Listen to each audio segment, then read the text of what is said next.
보혜사 성령 하나님께서 우리를 보호하사 오늘도 우리가 예배자 되게 하여 주셨습니다. 참 귀한 날입니다. 그러나 오늘 좀 장례 광고 먼저 하고 예배 드리겠습니다. 이교구 효천교구 구역의 이호중 집사님의 부친 마지연 집사의 시부 되시는 이준선님께서 6월 11일 수요일 87세에 돌아가셨습니다. 빈소는 전주 효자 장례타운 301호, 발인은 6월 14일 토요일 오전 7시 30분입니다. 개인적으로 조문하시면 되겠습니다. 다 같이 사도신경 하시겠습니다. 전능하사 천지를 만드신 하나님 아버지를 내가 믿사오며 그 외아들 우리 주 예수 그리스도를 믿사오니 이는 성령으로 잉태하사 동정녀 마리아에게 나시고 본디오 빌라도에게 고난을 받으사 십자가에 못 박혀 죽으시고 장사한 지 사흘 만에 죽은 자 가운데서 다시 살아나시며 하늘에 오르사 전능하신 하나님 우편에 앉아 계시다가 저리로서 산자와 죽은 자를 심판하러 오시리라. 성령을 믿사오며 거룩한 공회와 성도가 서로 교통하는 것과 죄를 사하여 주시는 것과 몸이 다시 사는 것과 영원히 사는 것을 믿사옵나이다. 아멘. 찬송가 260장 하나님께 찬양드리겠습니다.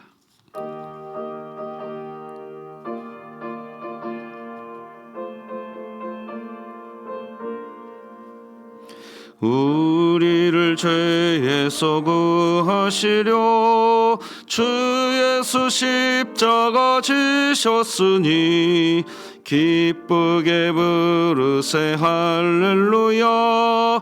나 구원 얻었네. 찬송하세 찬송하세 주님 나를 구하셨네.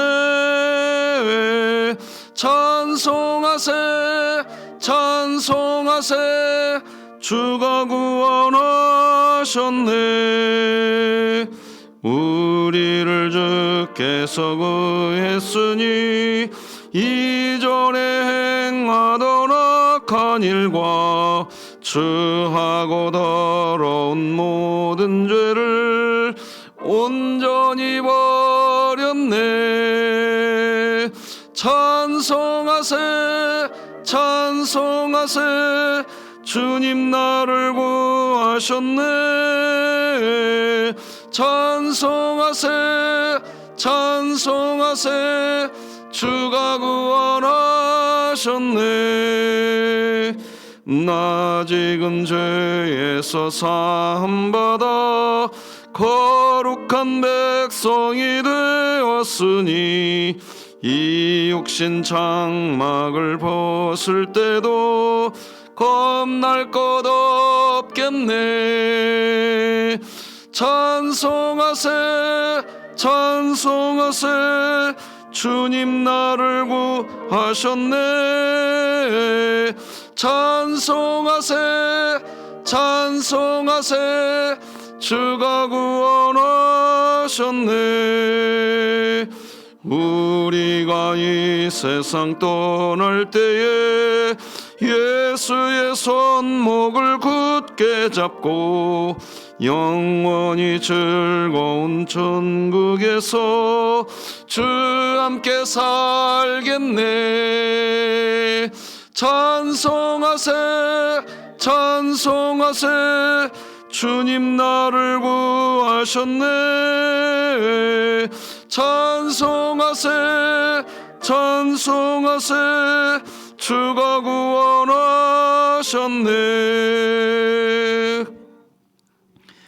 하나님 감사합니다.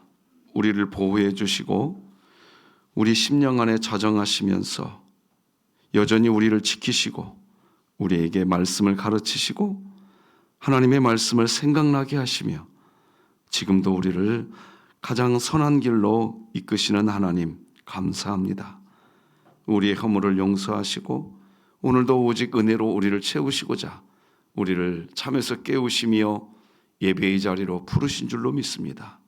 오늘도 하나님이 우리 목자요 산성이요 요새인 것을 믿고 사는 저희들 되게 하여 주옵소서. 특별히 오늘 우리 전주서문교회 반찬 나눔 봉사를 진행합니다. 하나님 지켜주시고 오늘 금요 기도회를 하나님의 영광을 거두어 주시며 특별히 이교구 효천구역의 이호중 집사의 가정 장례로 인한 슬픔 가운데 있지만 부활의 소망 가운데에 하나님을 바라보며 위로가 있게 하여 주옵소서. 이 귀한 예배의 시간 오직 하나님의 영광이 드러나기를 소망하고 예수님의 이름으로 기도드립니다. 아멘.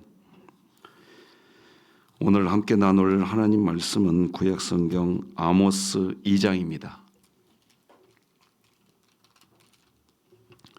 아모스 2장 1절에서 16절까지 저와 여러분이 한 목소리로 함께 합독해서 하나님 말씀 받겠습니다. 시작.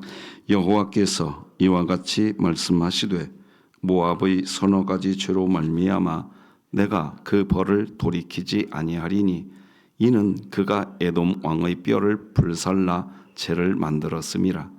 내가 모압에 불을 보내리니 그리옷 궁궐들을 사르리라. 모압이 요란함과 외침과 나팔소리 중에서 죽을 것이라. 내가 그 중에서 재판장을 멸하며 지도자들을 그와 함께 죽이리라. 여호와께서 말씀하시니라. 여호와께서 이와 같이 말씀하시되 유다의 서너 가지 죄로 말미암아 내가 그 벌을 돌이키지 아니하리니 이는 그들이 여호와의 율법을 멸시하며 그 율례를 지키지 아니하고 그의 조상들이 따라가던 거짓 것에 미혹되었음이라. 내가 유다에 불을 보내리니 예루살렘의 궁궐들을 사르리라. 여호와께서 이와 같이 말씀하시되 이스라엘의 서너 가지 죄로 말미암아 내가 그 벌을 돌이키지 아니하리니 이는 그들이 은을 받고 의인을 팔며 신 한 켤레를 받고 가난한 자를 팔며 힘없는 자의 머리를 티끌 먼지 속에 발로 밟고 연약한 자의 길을 굽게 하며 아버지와 아들이 한 젊은 여인에게 다녀서 내 거룩한 이름을 더럽히며 모든 제단 옆에서 전당 잡은 옷 위에 누우며 그들의 신전에서 벌금으로 얻은 포도주를 마심이니라. 내가 아모리 사람을 그들 앞에서 멸하였나니 그 키는 백향목 높이와 같고 강하기는 상수리나무 같으나 내가 그 위에 열매와 그 아래의 뿌리를 진멸하였느니라.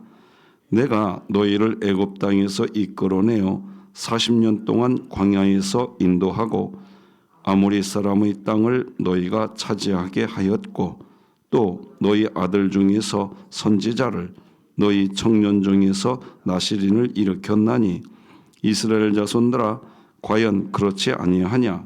이는 여호와의 말씀이니라. 그러나 너희가 나실 사람으로 포도주를 마시게 하며 또 선지자에게 명령하여 예언하지 말라 하였느니라. 보라, 곡식단을 가득히 실은 술의 가흙을 같이 내가 너희를 누르리니 빨리 다름박질하는 자도 도망할 수 없으며 강한 자도 자기 힘을 낼 수 없으며 용사도 자기 목숨을 구할 수 없으며 활을 가진 자도 설 수 없으며 발이 빠른 자도 피할 수 없으며 말 타는 자도 자기 목숨을 구할 수 없고 용사 가운데 그 마음이 굳센 자도 그 날에는 벌거벗고 도망하리라. 여호와의 말씀이니라. 아멘. 하나님의 은혜와 정의는 함께 갈 수 있는가? 이런 제목으로 말씀 나누겠습니다. 은혜는 죄를 용서하는 겁니다. 정의는 죄를 심판합니다. 그러니까 은혜는 죄를 용서하고 정의는 죄를 심판하기 때문에 함께 갈 수가 없습니다. 그런데 기독교는 이게 같이 가야 되는 겁니다. 그걸 기독교라고 하는 겁니다. 은혜를 이야기하는데 정의가 없으면 안 되고, 정의를 이야기하는데 그 사람에게 은혜가 없으면 부족한 겁니다. 기독교는 은혜와 정의가 같이 갑니다. 오늘 본문에서 이 부분을 봐야 되겠습니다. 자, 아모스가 주목하는 것은 여러 다른 선지자의 선지서 말씀처럼 이스라엘과 유다를 주목합니다. 그런데 아모스서는 유다와 이스라엘을 먼저 주목하지 않습니다. 이방 나라를 먼저 주목합니다. 자, 어제 우리가 살펴봤는데 아모스 1장을 한번 보십시다. 아모스 1장 3절에 보면 다메섹의 서너 가지 죄라는 단어를 찾아보십시오. 이방 나라를 먼저 이야기합니다. 1장 6절을 보십시오. 가사의 서너 가지 죄가 나옵니다. 이방 나라죠. 1장 9절을 보십시오. 두로의 서너 가지 죄입니다. 역시 이방 나라를 먼저 이야기합니다. 1장 11절을 보십시오. 에돔의 서너 가지 죄가 나옵니다. 1장 13절 보십시오. 암몬 자손의 서너 가지 죄가 나옵니다. 하나님은 유다와 이스라엘에게 관심 갖고 계시는 분이십니다. 하나님이 주목하는 것은 그것입니다. 그런데 하나님은 유다와 이스라엘에 대한 이야기를 시작하지 않으시고 이방 나라에 대한 이야기를 시작하십니다. 왜 그럴까요?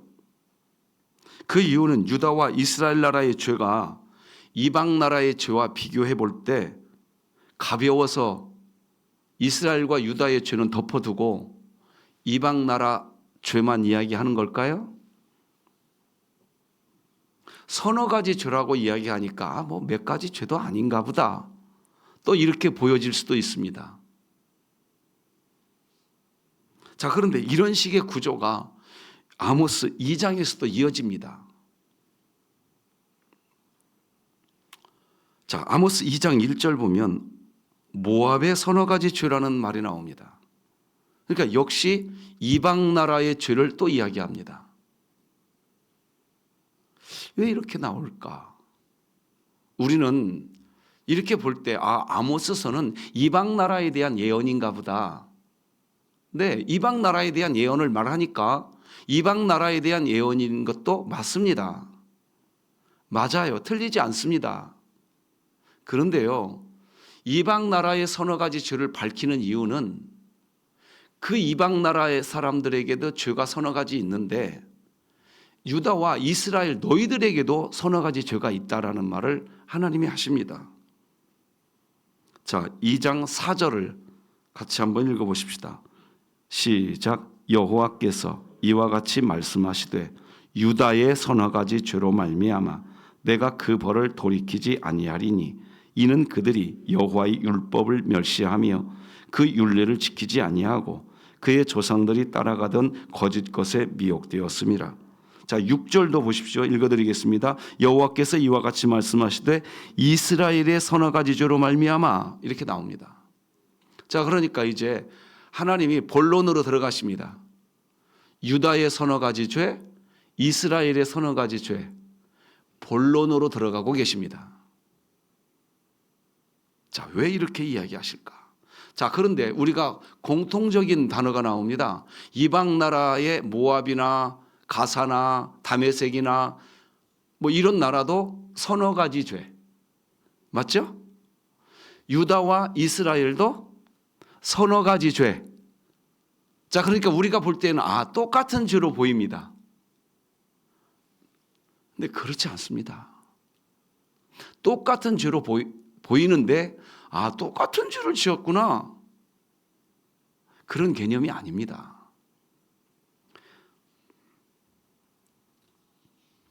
훨씬 더 유다와 이스라엘의 죄가 중하다라는 것을 하나님이 오늘 이야기하고 있는 겁니다. 그걸 오늘 본문에서 봐야 됩니다. 왜요? 이유가 뭘까요? 아니, 왜 똑같이 서너 가지 죄라고 이야기했는데 왜 우리는 유다와 이스라엘의 죄가 더 중한 죄라는 것을 놓쳐서는 안 될까요? 이유가 뭘까요? 그리고 실제로 아모스서가 이야기하는 메시지는 유다와 이스라엘의 죄를 더 엄격하게 다스리시는 내용으로 우리가 보게 됩니다. 이유가 뭘까요? 자, 다시 한번 4절을 한번 보십시다. 4절 보시면 이렇게 중간 부분에 이런 말이 나옵니다. 그 벌을 돌이키지 아니하리니 이는 그들이 여호와의 율법을 멸시하며 그 율례를 지키지 아니하고 그의 조상들이 따라가던 거짓 것에 미혹되었음이라. 물론 이방 나라에게도 서너 가지 죄가 있다 하면서 그 서너 가지 죄를 밝혀줍니다. 그리고 유다와 이스라엘의 죄도 밝혀주고 있는 거거든요, 지금. 그런데 이 죄의 목록이 중한 겁니다. 하나님은요, 한번 따라서 하십시다. 하나님은 많이 받은 자에게 더 많이 요구하신다. 누가복음 12장 48절을 읽어드리겠습니다. 많이 받은 자에게는 많이 요구할 것이요. 말씀을 알고도 외면하고 죄를 반복하는 죄는 고의적 반역입니다. 이방 민족은 율법을 받은 적이 없습니다.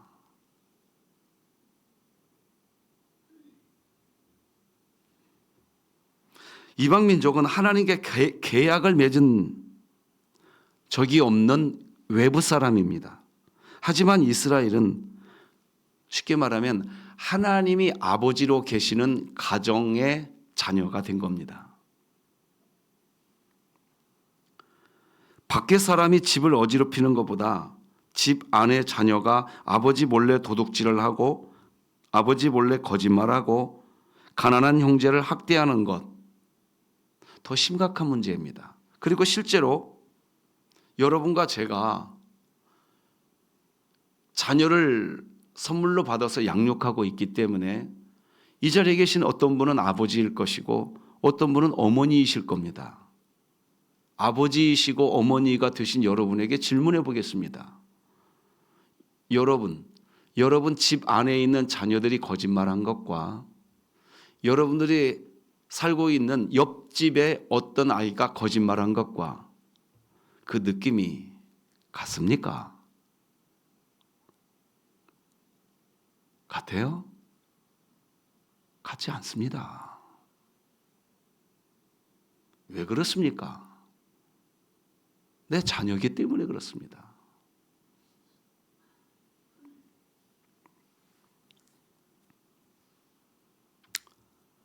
이스라엘에게 율례를 줬는데 율례를 멸시해버렸습니다. 율법을 주었는데 무시해버렸습니다. 이 죄는 서너 가지 죄라고 똑같이 이야기하고 있는데 그 죄의 경중이 다릅니다. 지금 하나님은 그걸 구분해주고 있는 겁니다. 이방 나라도 서너 가지 죄 지었고 너희들도 서너 가지 죄 지었는데 다르다는 겁니다. 분명히 누가복음 12장 48절은 말합니다. 많이 받은 자에게는 많이 요구할 것이다. 여러분 잊어서는 안 됩니다. 자, 그렇다면 율법을 멸시하고 율례를 지키지 아니한 것, 그게 뭘까요? 우리는 이게 정립돼야 됩니다. 사랑입니다. 자, 마태복음 22장 37절로 40절 말씀을 여러분들에게 읽어드릴 건데 잘 들어보십시오. 예수께서 이르시되 네 마음을 다하고 목숨을 다하고 뜻을 다하여 주 너의 하나님을 사랑하라 하셨으니 이것이 크고 첫째 되는 계명이요 둘째도 그와 같으니 네 이웃을 네 자신같이 사랑하라 하셨으니 이 두 계명이 온 율법과 선지자의 강령이니라. 자, 예수님이 말씀 두 개의 돌판을 주셨습니다. 십계명을 시내산에서 주셨죠. 첫 번째 돌판은 하나님 사랑입니다. 십계명 1계명에서 4계명까지가 여기에 기록되어 있습니다. 십계명 5계명에서부터 10계명까지는 마지막 계명까지 두 번째 돌판에 기록되어 있습니다. 이 계명은 사람 사랑입니다. 그래서 하나님은 정리해 줍니다. 무엇이 율법을 지키는 거냐? 사랑하는 겁니다. 다시 말씀드립니다. 율법을 지키는 것은 사랑하는 겁니다. 여기에 은혜와 정의가 같이 가는 겁니다. 율법을 말하고 싶습니까? 사랑으로 표현되어야 됩니다. 그렇다고 사랑을 이야기한다고 율법을 무시하지 않습니다. 그걸 기독교라고 말하는 겁니다. 다시 말씀드리겠습니다. 율법을 세우고 싶으십니까? 여러분의 가정 공동체 안에서, 우리 교회 공동체 안에서 율법이 바로 서야 된다고 이야기하십니까? 사랑으로 표현되시기 바랍니다. 사랑을 이야기하고 싶으십니까? 율법을 무시하면 안 됩니다. 그걸 기독교라고 하는 겁니다. 자, 유다의 서너 가지 죄는 율법을 무시한 겁니다. 멸시했습니다. 이게 뭘 이야기하냐? 율법을 지키지 않았다. 그거의 핵심 코드는 사랑하지 않았다라는 얘기입니다. 그게 성경이 일괄되게 이야기하는 겁니다. 은혜는 무조건적인 은혜를 이야기합니다. 정의는 한자로만 봐도 바를 정에 오를 의자를 씁니다. 옳고 바르게 되어야 됩니다. 옳고 바르게 되어야 된다는 이야기를 하고 싶다면 사랑으로 표현되어야 된다. 그게 신자다. 그런데 옳고 그른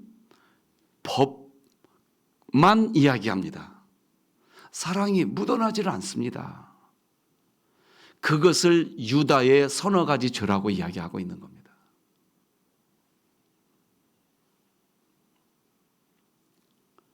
그러니까 은혜와 정의는 사실 정반대의 개념이지요. 그렇죠?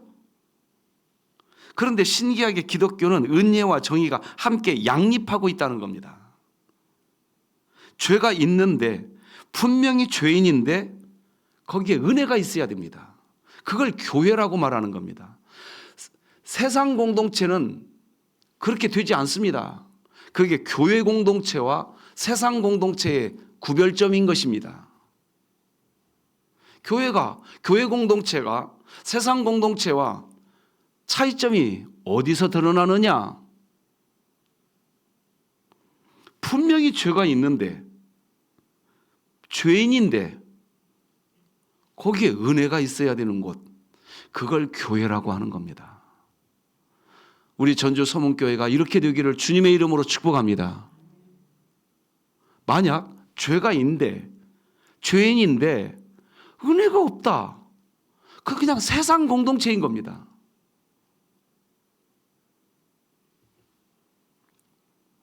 그래서 로마서 5장 20절은 이런 말이 나오는 거예요. 다 따라서 해보십시오. 죄가 더한 곳에 은혜가 더욱 넘쳤나니. 할렐루야. 도대체 이게 무슨 말이냐 할 수 있겠죠? 은혜와 정의는 양립할 수가 없는데 도대체 어떻게 이게 가능한가? 도대체 기독교는 어떻게 이렇게 완벽하게 반대되는 개념이 함께 가야 한다고 이야기하느냐 하는 겁니다. 그 질문의 답은 예수 그리스도의 십자가입니다. 로마서 3장 25절과 26절을 읽어드리겠습니다. 이 예수를 하나님이 그의 피로써 믿음으로 말미암는 화목 제물로 세우셨으니 이는 하나님께서 길이 참으시는 중에 전에 지은 죄를 간과하심으로 자기의 의로우심을 나타내려 하심이니 곧 이때에 자기의 의로우심을 나타내사 자기도 의로우시며 또한 예수 믿는 자를 의롭다 하려 하심이니라. 자, 방금 읽어드린 이 말씀을 딱 정리해 드리겠습니다. 사람이 죄를 지었습니다. 근데 하나님은 그 죄 지은 사람을 의로운 의인으로 만들고 싶습니다. 의인으로 만들기 위한 하나님의 방법은 뭐냐?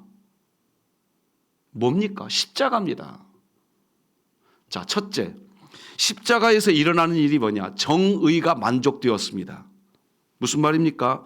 예수님이 죄 없으신 분으로서 우리 죄를 대신 지고 십자가에서 죽으심으로 죄의 형벌을 지우개로 지워버리신 겁니다. 그러니까 죄값을 예수님이 대신 받으심으로써 정의가 완성이 되었다고 대답해 주시겠습니까? 다시 한번. 죄의 정의가 완성이 되었습니다. 그런데 동시에 십자가는 은혜입니다. 우리 대신 예수님이 벌을 받으심으로 우리의 죄가 값없는 은혜로 용서가 되었습니다. 그래서 십자가는 정의만 있는 것도 아니고 은혜만 있는 것도 아닙니다. 기독교가 우리 전주 서문교회가 맨 예배당 꼭대기에 십자가를 내건 이유가 뭡니까? 이 건물 안으로 들어오면 우리는 정의를 말하지만 사랑하겠다는 겁니다. 할렐루야. 왜 우리 예배당 건물 꼭대기에 십자가 왜 달았습니까? 이유가 뭡니까? 사랑을 말하지만 정의를 버리지 않겠다는 겁니다. 그것이 십자가입니다.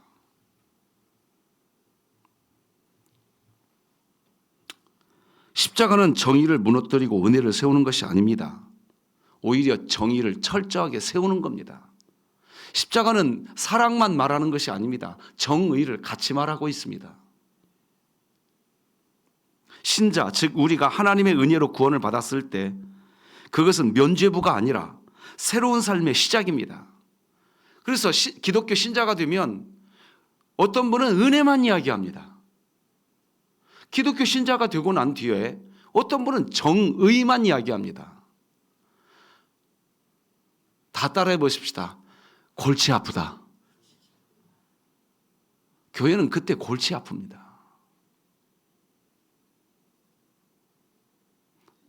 우리 전주 서문교회는 골치가 아프지 않기를 주님의 이름으로 축복합니다. 이거 기억하셔야 됩니다. 그래서 예수님은 간음한 여인을 용서해 주시고서요, 그 여인을 향해 뭐라고 말한 줄 아십니까? 나도 너를 정죄하지 아니하노니. 그러니까 사랑하신 것이죠? 제가 발음이 좀 세가지고 나도 너를 정죄하지 아니하노니, 이 말은 예수님이 간음한 현장에서 잡힌 여인을 사랑해 주신 거죠? 아멘이죠? 근데 거기서 끝나지 않았어요. 따라서 하십시다. 가서 다시는 죄를 범하지 말라. 정의를 말하고 있죠? 예수님도 사랑과 정의를 같이 이야기합니다. 그게 십자가예요. 은혜는 정죄하지 않습니다. 정의는 다시는 죄를 짓지 말라고 명령합니다. 그걸 십자가라고 말하는 겁니다. 그런데 오늘 본문은 우리에게 은혜와 정의가 양립할 수 있어야, 그래야 비로소 온전한 회복의 상태인 것을 말해주는 내용이 오늘 본문의 내용입니다. 신자가 하나님 안에 있다는 의미는 신자의 어떠함, 신자의 정의로움이 원인이 아닙니다. 무조건적인 은혜 안에 있다는 의미입니다.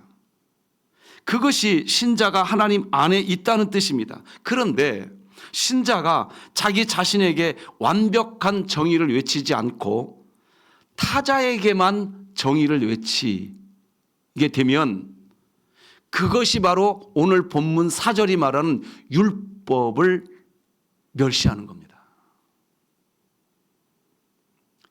이해가 되시겠습니까? 자기에게는 은혜를 적용시키고 타자에게는 정의를 적용시킵니다. 성경은 그것을 하나님 말씀 지키지 않았다라고 표현하는 겁니다. 똑같이 적용시켜야 됩니다. 자, 6절을 우리 다시 한번 읽어보십시다. 6절 시작. 여호와께서 이와 같이 말씀하시되 이스라엘의 서너 가지 죄로 말미암아 내가 그 벌을 돌이키지 아니하리니 이는 그들이 은을 받고 의인을 팔며 신한 켤레를 받고 가난한 자를 팔며. 자, 아까 4절에서는 유다의 서너 가지 죄를 이야기했고 저는 그것을 설명해 드렸는데 6절에서는 이스라엘의 서너 가지 죄를 이야기하고 있는데 무슨 말이 나옵니까? 그들이 은을 받고 의인을 팔았대요. 의인을 팔았대요. 성경이 말하는 의인은 그 사람의 행위가 완전해져야 그 사람이 의인이다. 이게 1번. 그 사람의 행위가 완전해져야 의인이 되는 것이 아니라 그 사람이 예수 그리스도로 옷 입으면 의인이다. 이게 2번. 1번이 정답입니까? 2번이 정답입니까? 2번이죠? 다시 말씀드립니다. 그런데 분명히 우리가 대답은 2번이라고 대답을 해놓고 우리가 신앙생활은 어떻게 하느냐? 네 행위가 정의로워야 나는 너를 정의로운 사람이라고 인정해 줄 거야. 우리가 신앙생활을 이렇게 합니다. 하나님은 그렇게 하라고 말하지 않습니다. 뭐라고 말씀하시느냐? 당신도 예수 그리스도로 옷 입고 있으니 당신도 의인이요 나도 의인이요. 이렇게 말을 하라는 겁니다. 그게 십자가입니다. 의인을 은을 받고 팔아버렸대요.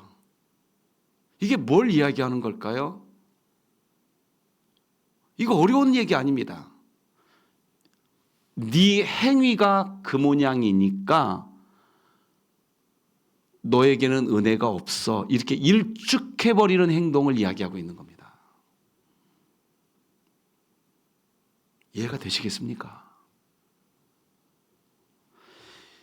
자, 10절과 11절을 읽어보시면 이해가 됩니다. 10절, 11절 같이 읽어보십시다. 시작. 내가 너희를 애굽 땅에서 이끌어내어 40년 동안 광야에서 인도하고 아모리 사람의 땅을 너희가 차지하게 하였고 또 너희 아들 중에서 선지자를 너희 청년 중에서 나시린을 일으켰나니 이스라엘 자손들아 과연 그렇지 아니하냐? 이는 여호와의 말씀이니라. 지금 무슨 얘기하고 있느냐? 무조건적인 은혜를 나는 너희들에게 줬었다는 거예요. 자, 여러분 기억을 상기해 보십시오. 무조건적인 은혜로 이스라엘 백성들이 애굽에서 나왔죠? 그냥 아멘 해 주실래요? 아멘입니까? 무조건적인 은혜로 나왔죠? 거기는 이해가 되잖아요. 자, 그러면 또 한번 물어봅시다. 광야에 나온 이스라엘 백성들이 하나님께 죄 지었나요? 안 지었나요? 그럼 또 세 번째 물어봅시다. 계속 지었나요? 한 번만 짓고 그 뒤로는 안 지었나요? 계속 죄를 지었어요. 자, 그런데 11절이 뭐라고 이야기합니까? 계속해서 죄를 짓고 있는데 너희 아들 중에서 나는 선지자를 세웠고 너희들이 계속해서 죄를 짓고 있는데 너희 청년 중에서 나는 나시린을 세웠었다. 이게 이해가 되셔야 됩니다. 계속해서 너희들이 죄를 짓고 있는데도 나는 너희들을 선지자로 세웠고 너희들을 나시린으로 세웠었다. 여호와의 말씀이니라. 이게 뭘 의미하는 거냐? 나는 너희들이 죄를 또 짓고 또 짓는데도 정의만 이야기한 적이 없다. 은혜도 같이 이야기했다. 그 뜻입니다. 할렐루야. 이걸 기독교라고 하는 겁니다. 교회라고 하는 겁니다. 오늘 교회로 사시기를 주님의 이름으로 축복합니다. 오늘 본문은 그걸 말하고, 그래서 이스라엘과 유다의 죄는 더 중한 죄인 겁니다. 많이 받은 자에게 많이 요구할 것이요.